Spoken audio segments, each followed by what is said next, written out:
오늘의 이슈 먼저 전 국민 통신비 2만 원 지원 문제 생각해 보겠습니다. 이런저런 논란에도 불구하고 정부 여당 당초 방침대로 추진할 예정인데 글쎄요. 국회 예결위에서 어떻게 될지 궁금합니다. 오늘 패널들과 함께 이 문제 생각해 볼 텐데요. 여론조사를 해봤더니 부정적인 평가가 훨씬 많았습니다. 잘못한 게 58.2%고요. 잘한 일 같다는 게 37.8%입니다. 아직은 국민들 여론은 좋지 않은데 어떻게 될지 한번 살펴보지요. 자, 오늘 함께 하실 패널분들 소개하겠습니다. 박수현 전 의원, 신성범 전 의원, 전기현 정치평론가 나와 있습니다. 어서 오십시오. 안녕하십니까. 네. 안녕하십니까. 먼저 박수현 의원, 지금 일단은 정해진 것 같아 보입니다. 이대로 지금 정부 여당 가는 것 같죠? 아직 확실하게 그렇게 간다는 것이 확정된 것은 아니고요. 당연히 일반론적으로 봐도 정부는 안을 내면 국회에 와서 심의하고 토론해서 의결하게 되지 않습니까? 예. 그렇기 때문에 정부는 이런 안을 냈지만 또 국민의 여론을 보면서 또 야당이 어떤 더 좋은 대안이 있는지 예. 이런 것들을 충분히 보면서 논의를 시작하는 단계다. 이렇게 예. 보는 것이 정확할 것 같습니다. 이런 얘기도 있습니다. 지금 이낙연 대표가 대표 취임 이후에 정책적인 어떤 아이디어를 처음 낸 것이 이거 맞죠? 이것은 꼭 그렇게 확정적으로 말씀드릴 수는 없고요. 예. 이것은 정부 안이기 때문에 예. 그러나 이 통신비 지원이라는 이 정책적인 카드는 뭐 이번에 처음 나왔던 것이 아니고 이런 일들을 논의할 때마다 예. 여러 번 사실 검토돼 왔던 것이 이번에 선택된 것인데요. 아마 국민들께서 좀 걱정하시는 것은 2만 원이라고 하는 그 숫자의 외형적인 이런 것 예. 총액을 합치면 4,600만 국민에게 9,300억 1조 원인데 이게 보이는 어떤 효과보다는 전체 예산이 좀 많이 들어가는 거 아니냐 이거에 비해서 이런 걱정이 좀 있으신 것인데요. 어쨌든 이런 것들을 다 포함해서 더 좋은 정책적 대안 이런 것들을 지금부터 여야 간에 국회에서 이제 논의할 국회의 시간이기 때문에 충분하게 좋은 의견을 많이 주시면 서로 논의가 될 것이다 이렇게 생각을 합니다. 예, 일단 오늘 국회 대정부 질문에서도 정세균 총리 이 부분 긍정적으로 얘기를 했고요. 청와대도 통신비 지원하는 것 그렇게 가벼운 문제는 아니다, 해볼 만하다 이런 입장을 밝혔는데 관련된 녹취를 한번 들어보시죠. 이제 비대면 사회에 사실 통신이 굉장히 중요한 수단이에요. 작지만은 통신비에 보태 쓰실 수 있도록 그렇게 정부에서는 예산을 편성을 했습니다. 그 예산을 독감 백신 예산으로 쓰는 게 어떻겠느냐 이런 아이디어에 대해서는 어떻게 생각하십니까? 독감 백신은 추가적인 예산이 필요 없이 이미 준비가 되어 있다 이렇게 말씀드립니다. 2만 원을 각 국민에게 모두 전달하는데 얼마나 많은 비용과 시간이 들겠습니까? 그래서 이제 가장 빠르고 효과적인 전달 방법을 찾은 것이고요. 예를 들면 이제 한 가족이 이제 중학생 이상이면 3명, 4명 된다면 6만 원, 8만 원 정도 통신비 절감액이 생기는 거 아닙니까? 그렇죠. 그러면 그만큼이 통장에는 남아 있는 것이고 그게 무의미하게 증발해버리는 금액은 아니지 않느냐. 예, 신성범 의원 지금 차라리 그 돈으로 전 국민 무료 독감 백신 접종하자라는 아이디어는 주호영 원내대표가 낸 건데 그것도 당론은 아니죠. 당론은 아니죠. 그런데 이 문제가 중요한 게 뭐냐면 이런 거잖아요. 그러니까 세금이 굉장히 많이 거쳐갖고 정부 돈이 여유가 있으면 뭐 정부에 국민에게 전 배당하듯이 나눠주는 괜찮은데 이번에 추경도 4번째잖아요. 그리고 이번 한 8조 원 가까이 되는 돈은 다 뭐 국채로 빚을 내서 하는 마당에 2만 원씩 주는 이 통신비가 왜 갑자기 끼어 들어왔냐 이거죠. 그러니까 피해를 본 계층에 두텁게 하자는 게 이번 추경의 취지라면 긴급 재난지원의 취지라면 왜 이게 갑자기 들어왔냐. 제가 볼 때 이런 거예요. 그러니까 그 선별 지급에 대한 불만이 있다는 이야기가 많이 도니까 실제적으로 전 국민에 줄 수 있는 게 뭐냐 아이디어를 찾았을 테고 그거 하나가 바로 통신비가 가장 많은 사람들이 쓰는 거니까 그 당에서 아이디어를 냈고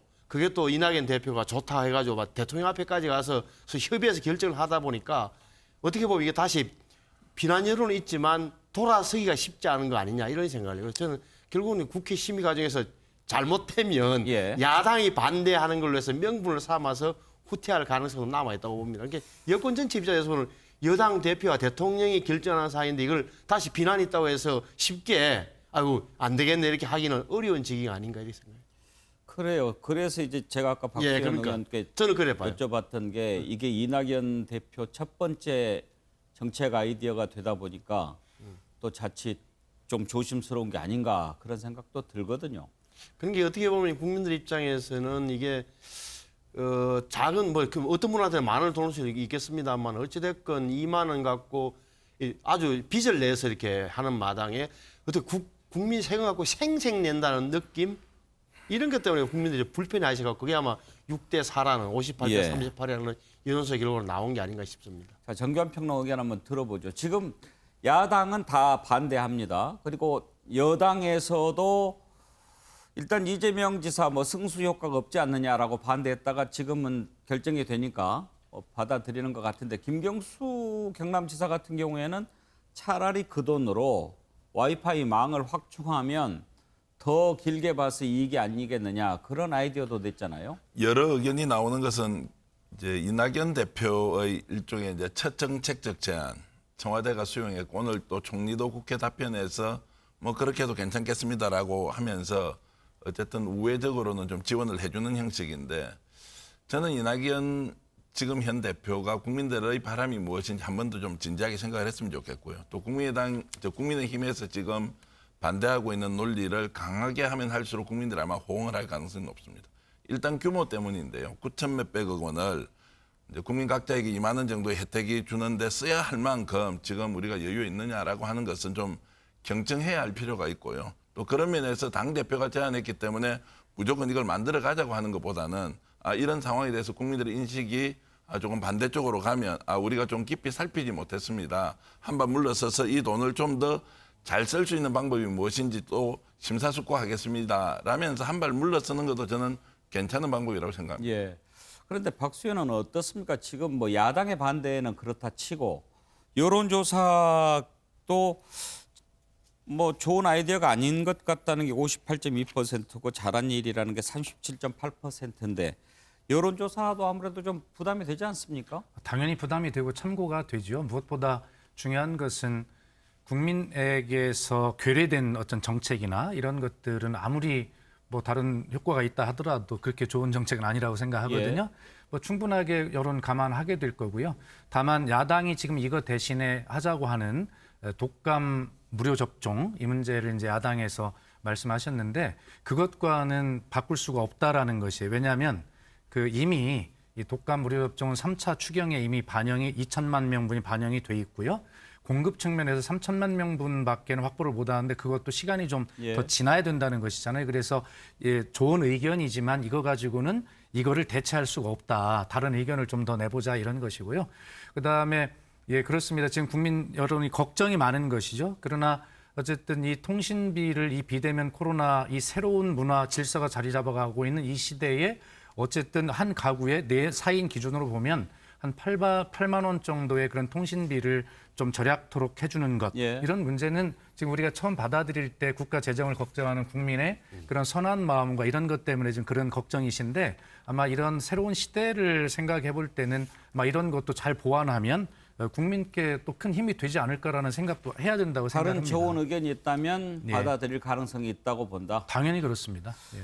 이런 점도 한번 생각해 볼 수 있을 것 같습니다. 지금 이 문제가 이낙연 대표의 리더십이 어떻게 갈 것인가를 보여주는 시금석이 될 수도 있다고 보는 거죠. 지금 이낙연 대표 취임한 이후 협치 강조하고 또 국민들에게 더 다가가는 정치 이렇게 강조하는데 맨 처음에 내놓았던 이 정책적 제안이 국민들의 반대가 많은데도 밀어붙이는 리더십으로 갈 거냐 아니면 반대가 많으니까 좀 더 숙고해보고 아닌 것 같으면 고칠 수도 있다 이런 리더십을 보여주는 것이냐 이런 측면도 있지 않아요? 사회자께서 선택지 2개를 잘 설명을 해주셨기 때문에 아마 민주당에서 사회자의 제 말씀을 잘 들으시고 아마 좋은 판단을 하시리라 그렇게 생각을 민주당 합니다. 소속 아니세요? 그렇습니다. 제 아이디어가 아니고 제가 여쭤보는 겁니다. 정규환 평론가 어떻게 생각하세요? 그러니까 이제 통신비가 필수 비용이라고 하는 오늘 이제 청와대 경제수석의 설명에 저는 일부 동의하면서도 뭐 저 같은 경우도 실제로 필수 비용이긴 하지만 이 비용 때문에 경제 활동에 장애를 받거나 이런 건 없습니다. 아마 국민들 다수가 지금 반대하는 이유는 이 정도 돈은 내가 알아서 해결할 수 있고 또 꼭 필요하면 이 돈은 내가 안 받더라도 괜찮겠다 이렇게 생각을 할 겁니다. 그러면 오히려 이런 부분에서는 선별적 지원이 필요할 수도 있다.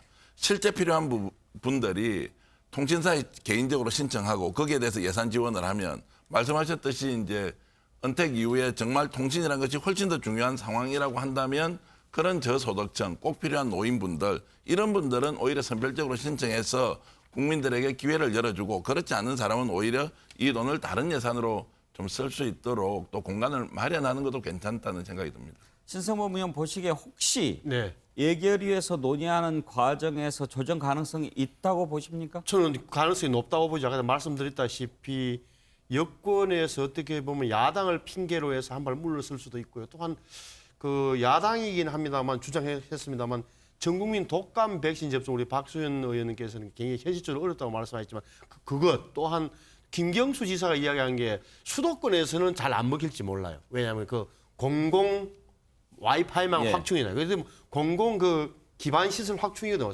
통신 기반 시설 구축 이거는 농촌 지역 시골 지역으로 가면 중요해요. 여기는 서울 같은 데는 뭐 시내버스 타건 전철 타건 다 되는데 예. 농촌 지역이 약하다. 예. 오히려 지방에서는 김경수 지사가 이야기한 부분 공공 와이파이만 확충, 통신 기반시설 구축 같은 것도 상당히 저는 긍정적으로 국회 심의 과정에서 좀 볼 필요가 있다고 생각합니다. 예. 한번 예결위 과정 지켜보기로 하지요. 네. 자, 다음 이슈로 넘어가겠습니다.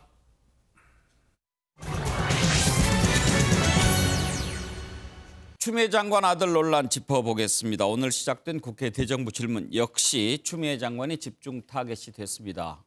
대정부 질문을 앞두고 추미애 장관이 어제 국민께 송구하다는 유감 표명을 했지요. 이 일이 일어난 뒤로 추미애 장관이 어떤 형식으로든지 국민께 송구하다라는 유감 표명을 한 것은 처음 있는 일입니다. 그러면서 남편도 교통사고로 장애를 입었는데 아들마저 또 두 다리를 수술을 하게 됐다. 이런 감성적인 호소도 했습니다. 자, 그런데 오늘 국회 대정부 질문 역시 많은 공세가 이어졌고요. 여당에서는 엄호도 하고 그랬는데 먼저 대정부 질문 내용 한번 들어보시죠. 고발 내용이요. 당직 사병이 6월 25일 날 당직을 썼는데 미복귀했다. 근데 23일, 24일에 아무 문제가 없었다고 그럽니다. 미복귀했으면 이때 난리가 났겠죠. 이 당직 사병은 6월 25일 일요일 날 당직 사병입니다. 다른 부대 상관이 와서 마치 위압에 의해서 미복귀를 휴가로 처리한 것처럼 했다는 것이 오늘의 증언입니다. 어떻게 생각하십니까? 저도 그 뉴스를 들었는데요. 아마도 그 제보자인 사병이 일방적으로 오해를 하거나 억측을 하지 않았나 그런 생각이 듭니다.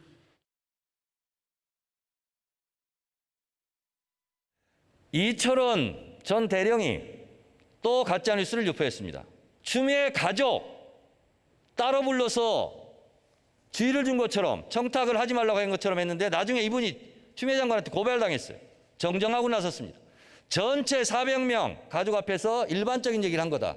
그런 자대 배치 청탁 자체는 아들로부터 들어보니 난수 추천 방식으로 현장에서 이루어지는 거라고 하고요. 또 현장의 모습도 랜덤으로 그 현장에 있는 군인 2명과 부모님 2명이 4명이 이렇게 그 자리에서 결정을 해서 알리기 때문에 전혀 그런 청탁이 개입될 소지가 없다라는 것이고 더더군다나 90연세이신 저의 시어머님 아들의 할머니인데요. 그냥 훈련 마친 손자가 보고 싶어서 간신히 아픈 상황에서 가신 분입니다. 그런 분을 상대로 40분간 직접 청탁하지 말라 훈계를 했다는 자체가 반인륜적이고 있을 수 없는 상황입니다. 어떤 의혹 제기를 하려면 제보자가 그런 오해를 하거나 또는 공명심에서 그럴 수도 있는데 때로는 그것을 합리적 의심인지 체크를 할 줄 알아야 되는 겁니다. 그것이 국회의 권능이기도 하고 의무이기도 합니다. 저는 그 부분에 대해서는 상당히 소홀하지 않았나 생각을 합니다.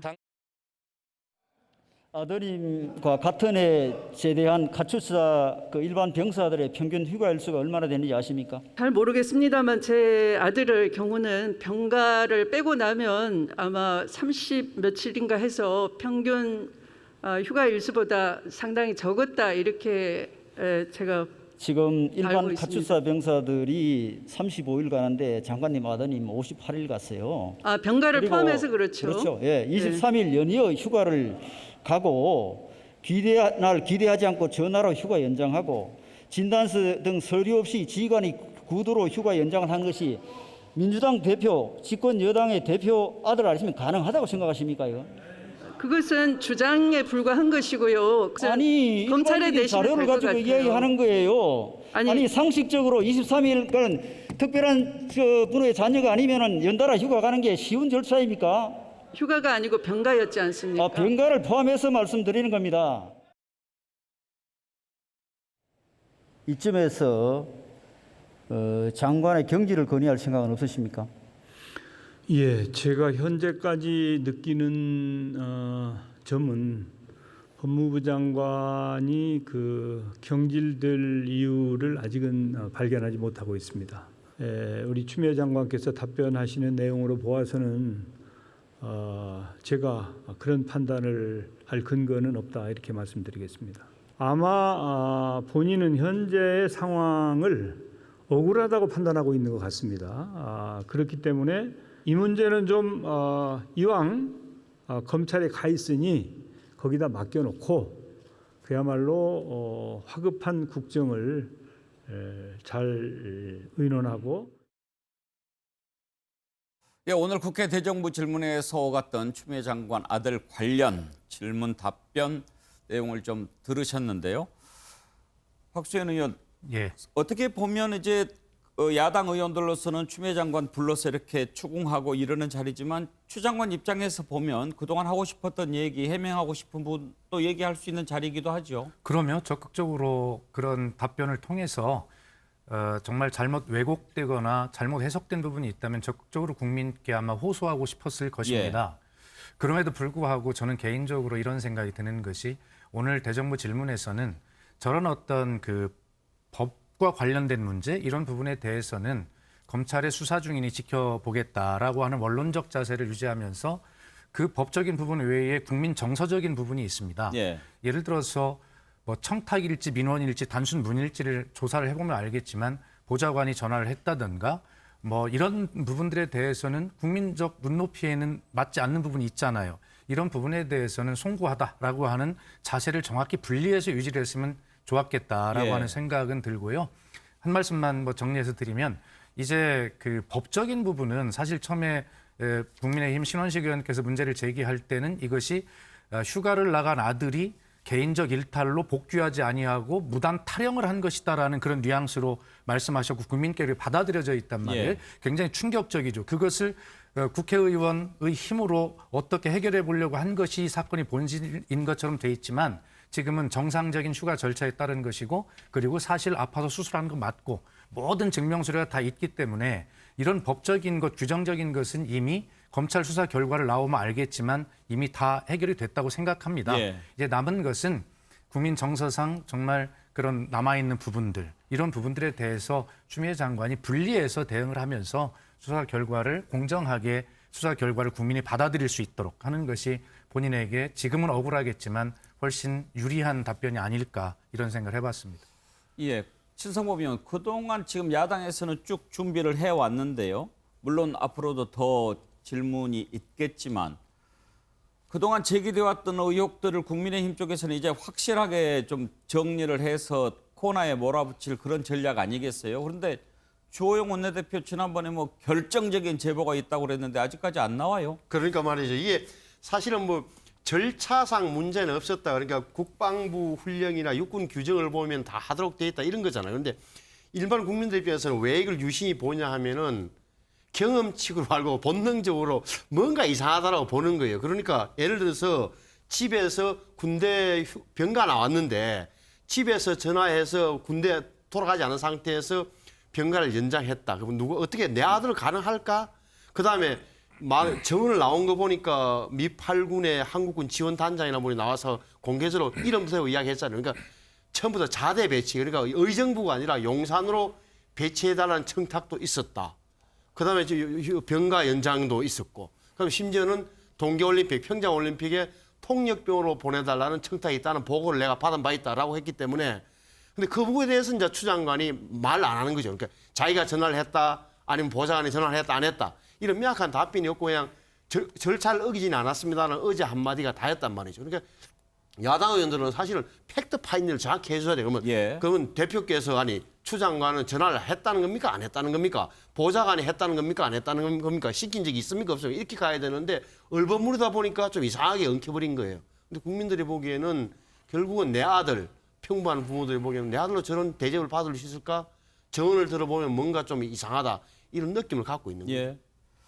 정경평론가, 이번 대정부 질문 과정을 쭉 지켜보면은 국민 여론이 뭐 좀 바뀌는데도 영향을 미칠 거예요. 그러니까 이제 찬반 양론이 팽팽하지만 오늘 이제 추미애 장관이 저렇게 이제 좀 여유 있게 이렇게 대답하는 걸 보니 이제 결정적인 한방, 불법적인 사실 이런 것은 없다 이렇게 뭐 볼 수 있을 것 같고요. 다만 태도가 좀 불성실했다, 국민에 대한 예의가 아니었다, 이제 이런 부분이 실제로 법무부 장관 경질까지 이어져야 하느냐.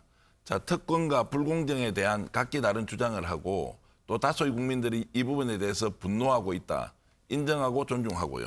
그러나 그것이 결과적으로 추 장관이기 때문에 이 문제가 훨씬 더 비약된 것은 아닌지, 검찰개혁 문제가 사회 현안으로 있기 때문에 이 문제를 집중적으로 국민의힘이 다루는 것은 아닌지, 그리고 우리 사회가 깨끗하게 가야 되는 것에 대해서는 누구나 동의하지만 실제로 군에 가 있는 병사가 몸이 아파서 수술하고 있는 상황에서 일반 사병들은 지금 현재 어떤 대우를 받고 있는지 물어보면 크게 다르지 않을 것이다. 실제로 주변에 내가 과거에 경험했던 군 생활이 아니라 지금 군에 보내놓은 일반 현역병의 부모와 또 가투사로 보내놓은 부모의 병가에 대한 상황 인식과 처우가 어딘지 물어보면, 무엇인지 물어보면 크게 다르지 않습니다. 저는 그렇게 해서 예. 결국 중요한 것은 사실에 접근하는 것이고 그것은 검찰 수사 이외에는 없다고 저는 봅니다. 제가 예. 간단하게 한 말씀만 붙이면, 저도 80년대 군대 생활을 했습니다만 80년대, 90년대 또 2000년대 초까지 군대 생활을 한 대한민국의 남성들에게는 이것이 전혀 이해가 안 될 거예요. 특히 한국군에서 근무한 우리 남성들은. 예. 그러나 그 이후에 이제 세대가 바뀌면서 군문화 개선을 위해서 많은 제도가 바뀌었습니다. 특히 지금 윤재욱 의원님께서도 대정부 질문장에서 분명하게 말씀하시는데 어떻게 휴가 연장이 가능하냐. 그러나 이것은 지금 군 생활하는 아이들이나 다 옆에 한마디만 들어봐도 지금 다 그렇게 하는데요. 이상이 없는 것인데요. 일반적인 것인데요. 다 그렇게 돼 있거든요. 근데 70년, 80년, 90년대 군대 생활한 그 아버지 남성의 시각으로 이 문제를 너무 바라보면 이 실체적 진실에 접근하는 것이 어렵다. 감정이 가질 수밖에 없지요.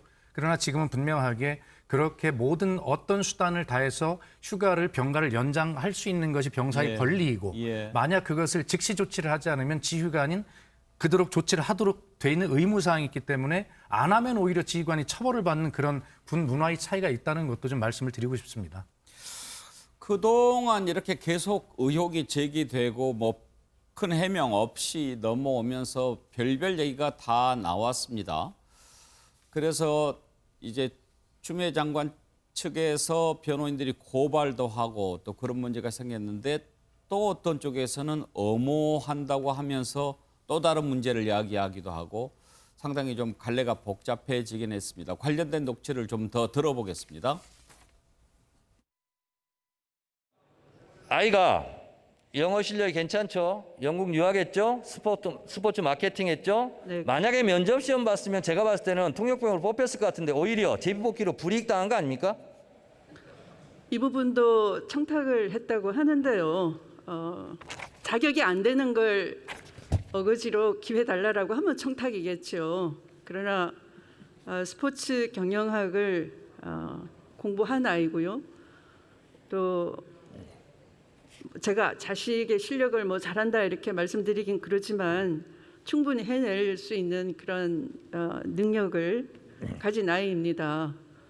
그런데 굳이 청탁할 이유가 없겠죠. 또 오히려 저는 역으로 저희 아이 전공도 잘 알고 있었고 제 아이인 줄 먼저 알아보고 군 내부에서 원래 정상적인 방식을 바꿔서 제비뽑기로 떨어뜨렸다라는 사실도 이번에 알았습니다. 제가 인발부터해서 만약에 그런 자리에 나가게 된다면은 저는 처음부터 끝까지를 다 오픈할 수밖에 없는 거야.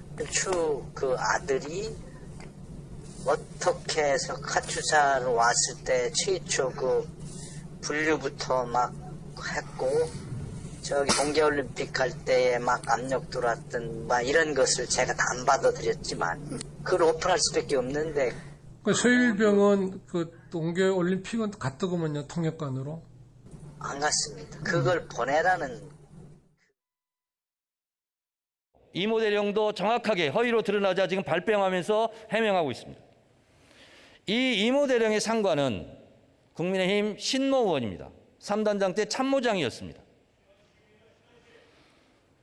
이 신모 의원은 광화문 태극기 집회에서 문재인 탄핵 하야를 주장했습니다. 전광훈 목사와 친구입니다. 같은 무대에 서 있었습니다. 추미애 장관께서 군사 쿠데타를 경고했는데 이 정치 군인들 이런 움직임에 대해서 소회가 있습니까? 사실은 굉장히 놀랍습니다. 끝입니까?